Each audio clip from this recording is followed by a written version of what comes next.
अस्सलाम वालेकुम दोस्तों, कैसे हो? मुझे उम्मीद है कि आप सब सही होंगे। आज जो हम बात करने वाले हैं काफ़ी ज़्यादा इम्पोर्टेंट जानकारी निकल के आ रही है, उसके हवाले से बात करेंगे, जो कि गिरफ़्तारी, चेकिंग और काफ़ी ज़्यादा इम्पोर्टेंट है, जो कि मौत के हवाले से है। अगर आप कुवैत के अंदर रहते हैं तो कुछ किन चीज़ों पे आपने ध्यान रखना है। सबसे पहली खबर की तरफ बढ़ते हैं।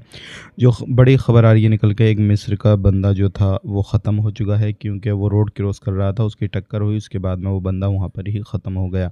तो ध्यान रखिएगा, मुकदमा हो गया है, सारी चेकिंग वगैरह चल रही हैं। अब उसमें ये छानबीन चलेगी ड्राइवर की लापरवाही थी या फिर उस बंदे की लापरवाही थी, बिना देखे वो रोड क्रॉस कर रहा था क्या नहीं था। अगर आप भी इस तरीके से कहीं पर रहते हैं, रोड पार करते हैं, कुछ भी करते हैं, तो इन चीज़ों पर ध्यान रखना बहुत ही ज़्यादा ज़रूरी है, क्योंकि एक लापरवाही आपकी जान ले सकती है। इस चीज़ का खास करके ध्यान दें। बात कर लेते हैं यहाँ पे गिरफ्तारी के हवाले से इंपॉर्टेंट खबर आ रही है। जलेब के अंदर महबूला, खैतान वगैरह में काफ़ी बड़ी गिरफ्तारी की गई है।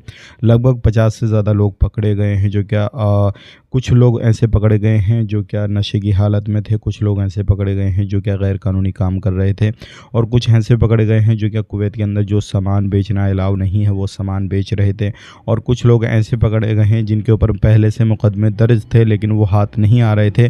9 से 10 लोग इस तरीके के पकड़े गए हैं। तो अगर आप कुवैत के अंदर रहते हैं तो देखिए, एक ना एक दिन आपको पकड़ लिया जाएगा, क्योंकि कुवैत के अंदर जो है ज़्यादा पब्लिक नहीं है और हर तरफ जो है निगरानी रहती है। तो कोई भी मुकदमा अगर आपके ऊपर दर्ज हो गया है तो उसमें सोचने की ज़रूरत है आपको कि वो उसको या तो कैसे फ्री हों उससे, या फिर किस तरीके से जो है कामकाज आपने कुवैत के अंदर करना है। अगर लापरवाही बरतेंगे फिर तो आपको एक ना एक दिन पकड़ा जाएगा, और ज़्यादा समय तक आप इस तरीके से नहीं रह सकते, जो कि आप कुवैत में आप रह रहे हैं इल्लीगल तरीके से, वो चीज़ आप नहीं कर सकते।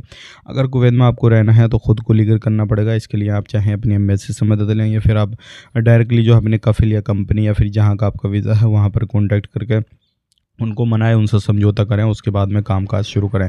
तो ये थी आज की कुछ इंपॉर्टेंट जानकारी जो कि आप तक पहुँचा दी। वीडियो अच्छा लगा लाइक करें, शेयर करें, और चैनल पर पहली बार आए हैं सब्सक्राइब करें। जितना हो सके वीडियो को आगे शेयर कर दें। कमेंट बॉक्स में अपनी राय बताएं। ऑनलाइन पैसा कमाना चाहते हैं तो लिंक आपको डिस्क्रिप्शन में मिल जाएगा। आप उस लिंक को फॉलो करके हमारे टेलीग्राम पर आएँ और उसको ज्वाइन करें। वहाँ पर आपको ऑनलाइन से रिलेटेड कुछ ना कुछ जानकारी मिलती रहती है। आप अपना ख्याल रखें, अपनी फैमिली वालों का ख्याल रखें। Take care, bye bye.